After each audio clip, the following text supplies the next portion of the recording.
మా గొంతు ఎవరూ నొక్కలేరు. MP engineer Rashid. జమ్మూ కాశ్మీర్ ప్రజలు శాంతిని ఆకాంక్షిస్తున్నారు. అది వారి అభీష్టం ప్రకారమే. కేంద్రం ఆంక్షలకు లోబడి మాత్రం కాదు అని Awami Ittehad party chief, Lok Sabha MP Sheikh Abdul Rashid alias engineer Rashid స్పష్టం చేశారు. ఉగ్రనిధుల కేసులో తీహార్ జైలులో ఉన్న ఆయనకు ఇటీవల సుప్రీంకోర్టు బెయిల్ ఇవ్వడంతో విడుదలైన విషయం తెలిసిందే. గురువారం 5 ఏళ్ల తర్వాత మొట్టమొదటిసారిగా శ్రీనగర్ చేరుకున్న ఎంపీ రషీద్ విమానాశ్రయంలో కాలు మోపిన వెంటనే మోకాళ్లపై వంగి నుదుటితో నేలను తాకి బయటకు వచ్చారు. తన కోసం ఎదురు చూస్తున్న కార్యకర్తలను ఉద్దేశించి మాట్లాడారు.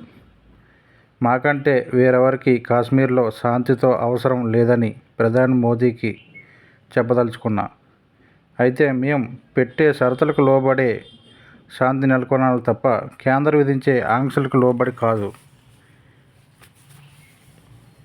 మాకు కావాల్సింది గౌరవంతో కూడిన శాంతి, అంతేగాని శ్మశాన నిశ్శబ్దంతో కూడిన శాంతి కాదు అని అన్నారు. సత్యం మాతోనే ఉంది. నరేంద్ర మోదీ, అమిత్ షా ఎవరైనా కానీ మా గొంతు నొక్కలేరు. మేము యాచించడం లేదు, మనుషుల్లా చూడాలని కోరుతున్నాం. ఆర్టికల్ 370 రద్దు, రాష్ట్రాన్ని కేంద్రపాలిత ప్రాంతాలకు విడగొడుతూ మోదీ ప్రభుత్వం 2019 ఆగస్టు 5న తీసుకున్న నిర్ణయాన్ని మేము ఒప్పుకోం. ఇంజనీర్ రషీద్ను తీహార్ జైలుకి పంపినా, మరెక్కడికి పంపినా విజయం మాదే అని చెప్పుకొచ్చారు.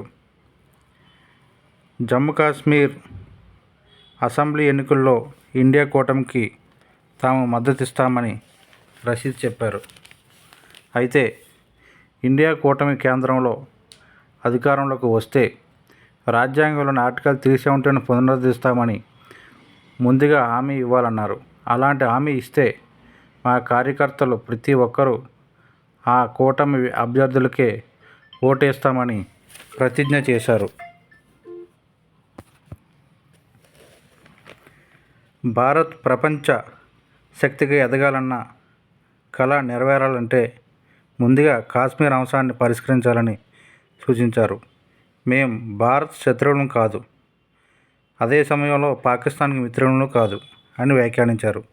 ఆర్టికల్ 370ని సాధించుకోవాలనే వారు ఇళ్లలో కూర్చొని ప్రకటనలు ఇస్తే చాలదు.